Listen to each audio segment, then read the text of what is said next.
Hello students, I am Akanksha Dudi, assistant professor in political science. आज हम आपके अंतर्राष्ट्रीय राजनीति के चैप्टर यूनाइटेड नेशंस यानी संयुक्त राष्ट्र संघ के बारे में बात करेंगे, जिसकी स्थापना 1945 में सेकेंड वर्ल्ड वॉर के बाद की गई। अब यूनाइटेड नेशंस है क्या? ये एक इंटरनेशनल ऑर्गेनाइजेशन है, एक अंतर्राष्ट्रीय संगठन है। तो हम ये देख लेते हैं कि एक अंतर्राष्ट्रीय संगठन की ज़रूरत क्यों पड़ती है। जैसे हम अपनी प्रैक्टिकल लाइफ में देखें तो सबसे पहले स्टेट्स होते हैं, फिर कंट्रीज़ होती हैं, और वर्ल्ड में डिफरेंट कंट्रीज़ पाई जाती है। कोई डेवलप्ड है, कोई सुपर पावर्स हैं, कोई डेवलपिंग कंट्रीज़ हैं। तो अब स्टेट में कोई भी पॉलिटिकल अफेयर होता है तो उसको रेगुलेट करने के लिए गवर्नमेंट होती है। विवादों का सेटलमेंट करने के लिए गवर्नमेंट स्ट्रक्चर पाई जाती है। सेम इसी तरह जब कंट्री के लिए भी एक गवर्नमेंट स्ट्रक्चर होती है जिसमें विधायिका, कार्यपालिका, न्यायपालिका एग्जिस्ट करती हैं। तो ये क्या है, संप्रभु है कंट्री की जो गवर्नमेंट होती है, इसकी बात हम लोगों को माननी पड़ती है और विवादों का जो सेटलमेंट है वो उनके अकॉर्डिंग हो जाता है। लेकिन अगर हम अंतर्राष्ट्रीय जगत की बात करें तो ऐसा कोई संप्रभु डिफरेंट कंट्रीज़ के बीच में नहीं पाया जाता जो उनके विवादों का सेटलमेंट कर सके, जिसकी बात मानना सबके लिए बातें हो और वो अंतर्राष्ट्रीय जगत में संप्रभु हो। तो इस वॉइड को देखते हुए एक अंतर्राष्ट्रीय संगठन की समय समय पर ज़रूरत महसूस की जाती रही है। अब यूनाइटेड नेशंस ऐसा पहला अंतर्राष्ट्रीय संगठन नहीं था जिसे द्वितीय विश्व युद्ध के बाद बनाया गया। इससे पहले भी अंतर्राष्ट्रीय संगठन एग्जिस्ट करते थे, लेकिन किसी न किसी कमी के कारण अपना उन्होंने काम करना सीज कर दिया। तो अंतर्राष्ट्रीय संगठन की ज़रूरत इसीलिए थी क्योंकि सारी कंट्रीज़ इक्वल नहीं हैं। सारी कंट्रीज़ में किसी में मानव अधिकारों का हनन हो रहा है, कहीं शोषण हो रहा है, कहीं की गवर्नमेंट तानाशाह है, कहीं अगर डेवलप्ड कंट्रीज़ और डेवलपिंग कंट्रीज़ को अपनी कॉलोनीज़ बना रहे हैं। तो इस सब चीज़ों को रोकने के लिए डिफरेंट कंट्रीज़ के जो विवाद हैं, उनका जो वो डिस्प्यूट्स हैं, उनका सेटलमेंट विदाउट वॉर अच्छे तरीके से हो जाए, इन सब चीज़ों के लिए एक अंतर्राष्ट्रीय संगठन की ज़रूरत हमेशा पड़ती रही है। तो यूनाइटेड नेशंस संयुक्त राष्ट्र संघ का एक फोर रनर था। इसकी स्थापना हुई थी द्वितीय विश्व युद्ध के बाद, और इसका जो फोर रनर था जिसकी हम बात करते हैं, थोड़ी हिस्ट्री देख लेते हैं इसको जानने से पहले। इसका नाम था league of Nations. League of Nations की स्थापना 1919 में। ये कब हुई थी? फर्स्ट वर्ल्ड वॉर के दौरान हुई थी। इसको कंसीव किया गया था during first world war. First world war कब से कब तक थी? 1914 से 1918 तक थी। तो लीग ऑफ नेशंस की स्थापना वर्साई की संधि के तहत की गई थी, ट्रीटी ऑफ वर्सेल्स। इसने अपना काम करना 1920 में शुरू किया था। इसको क्यों बनाया गया था लीग ऑफ नेशंस को? कि फर्स्ट वर्ल्ड वॉर के दौरान ये देख लिया गया था कि बहुत ज़्यादा डिस्ट्रक्शन हो रहा था, बहुत जो कंट्रीज़ के डिस्प्यूट थे वो वॉर में बदल रहे थे। तो ये बात को ध्यान में रखते हुए कि अंतर्राष्ट्रीय सहयोग को बढ़ावा मिले, शांति व सुरक्षा को बढ़ावा मिले, और जो कंट्रीज़ के डिस्प्यूट्स हैं वो विदाउट वॉर उनका सेटलमेंट हो जाए, तो इन सब चीज़ों को ध्यान में रखते हुए एक अंतर्राष्ट्रीय संगठन की स्थापना की गई जिसे लीग ऑफ नेशंस कहा गया। यहाँ एक ध्यान देने बात योग्य ये है कि ILO इंटरनेशनल लेबर ऑर्गेनाइजेशन, ये एक ऐसी संस्था है जो वर्साई की संधि के तहत क्रिएट की गई 1919 में ही, लेकिन इसने अपना काम करना बंद नहीं किया है, ये आज भी एक्टिव है। अगर आपसे पूछा जाए तो ILO आज भी एक्टिव है और इसकी स्थापना वर्साई की संधि के तहत की गई थी। अब हम देख लेते हैं अब क्या हुआ था कि ये जो लीग ऑफ नेशंस है किसका आइडिया था? ये था US प्रेसिडेंट वुड्रो विल्सन का आइडिया। वुड्रो विल्सन का आइडिया था। इसके 28 फाउंडिंग मेंबर्स थे, लेकिन एक बात ये थी कि US ने इसको प्रपोज किया इस आइडिया को, लेकिन US इसका मेंबर नहीं था। तो इसलिए कुछ ऐसा हुआ था, वो हम बाद में कभी देखेंगे कि US इसका मेंबर नहीं बन पाया। ये लीग ऑफ नेशन है, ये डोमिनेंट किसके द्वारा था? उस टाइम की सुपर पावर्स कौन सी थी? European countries like Britain and France. जैसे इंडिया भी ब्रिटेन की कॉलोनी थी, फ्रांस की कॉलोनीज़ थी एशिया वगैरह में। तो ये दो तीन कंट्रीज़ जो यूरोपियन कंट्रीज़ थी, ये लीग ऑफ नेशन को डोमिनेट कर रही थी। ठीक है, अब हम ये देख लेते हैं कि भाई क्या ऐसा कारण था जिससे लीग ऑफ नेशंस है वो आइडिया सक्सेसफुल नहीं हुआ, उसने अपना काम करना रोक दिया। तो लीग ऑफ नेशंस की क्या क्या वीकनेसेस थी? सबसे पहली वीकनेस ये थी कि एब्सेंस ऑफ US। यहाँ अमेरिका हिस्सा नहीं था। आइडिया प्रपोज किया अमेरिकन प्रेसिडेंट ने, वुड्रो विल्सन ने, लेकिन वो अमेरिका इसका हिस्सा नहीं बना। 28 मेंबर कंट्रीज़ थे, उसमें अमेरिका शामिल नहीं था। सेकेंड थी lack of respect and unstable membership. मतलब इसकी मेंबरशिप थी वो अनस्टेबल थी, और इस संस्था के लिए जो फाउंडिंग मेंबर कंट्रीज़ थी जो उससे जुड़ रही थी उनमें ही रेस्पेक्ट नहीं थी। तो इसके हम एग्जांपल्स देख लेते हैं कि क्यों मैंने ये कहा कि इसकी जो इसकी जो मेंबरशिप थी वो अनस्टेबल थी। तो सबसे पहले हम देखेंगे कि जर्मनी ने इस संस्था को ज्वाइन किया 1926 में, और हिटलर के अंडर आते ही 1933 में यहाँ से लेफ़्ट कर दिया, लीग ऑफ नेशंस को लेफ़्ट कर दिया। यूएसएसआर ने इस संस्था को 1933 में ज्वाइन किया, और लेकिन जब यूएसएसआर ने 1939 में फिनलैंड पर अटैक किया तो उसको लीग ऑफ नेशंस से एक्सपेल कर दिया गया, बाहर निकाल दिया गया। यूएसएसआर खुद नहीं निकला था, उसको एक्सपेल कर दिया गया था क्योंकि उन्होंने फिनलैंड पर अटैक किया था। जापान जो इसका एक फाउंडिंग मेंबर था, जिसने इसकी स्थापना में अपना फाउंडिंग मेंबर था, वो 1933 में लेफ़्ट कर गया। क्यों? क्योंकि जापान ने जो चाइना का एक छोटा हिस्सा है मंचूरिया, उस पर अटैक कर दिया था। तो लीग ऑफ नेशंस अंतर्राष्ट्रीय संगठन ने उसको क्रिटिसाइज़ किया, तो इस क्रिटिसिज्म के बाद जापान ने इस संस्था को लेफ़्ट कर दिया। ऐसे हम बात करें इटली की, तो इटली ने इथियोपिया पे इन्वेड किया और 1936 में लीग ऑफ नेशंस को लेफ़्ट कर दिया। इटली अंडर मुसोलिनी, यहाँ मुसोलिनी थे इस टाइम।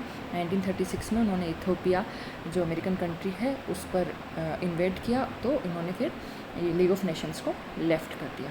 तो इन सब चीज़ों से हमें दिख रहा होगा कि जब मन में आया कंट्रीज़ ने ज्वाइन कर लिया, जब मन में आया फिर उनका क्रिटिसिज्म हुआ, जब उनको किसी कंट्री पर अटैक करना था या इन्वेड करना था तो उन्होंने इस संस्था को लेफ़्ट कर दिया।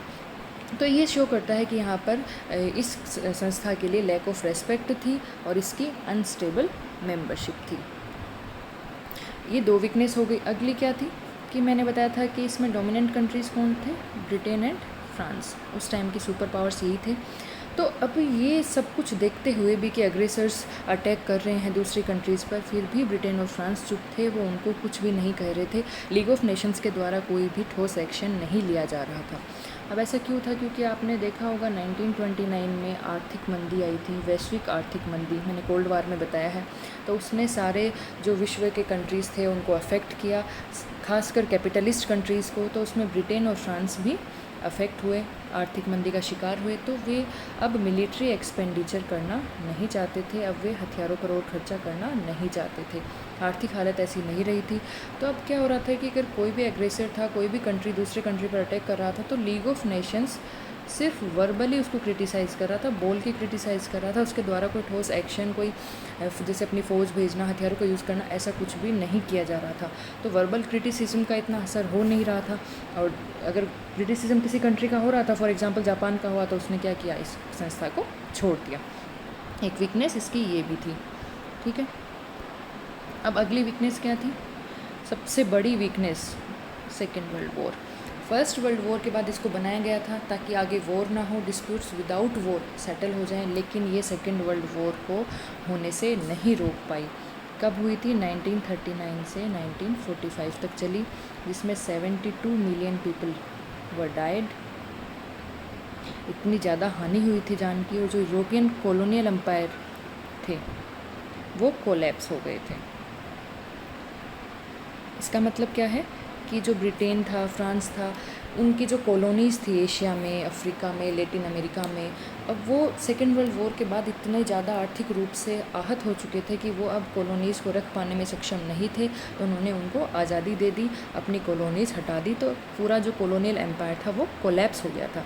तो इसका रिज़ल्ट क्या निकला? नए जो नेशन स्टेट्स थे वो एमर्ज हुए, जैसे इंडिया वगैरह, नए नए डेवलपिंग कंट्रीज़ थे।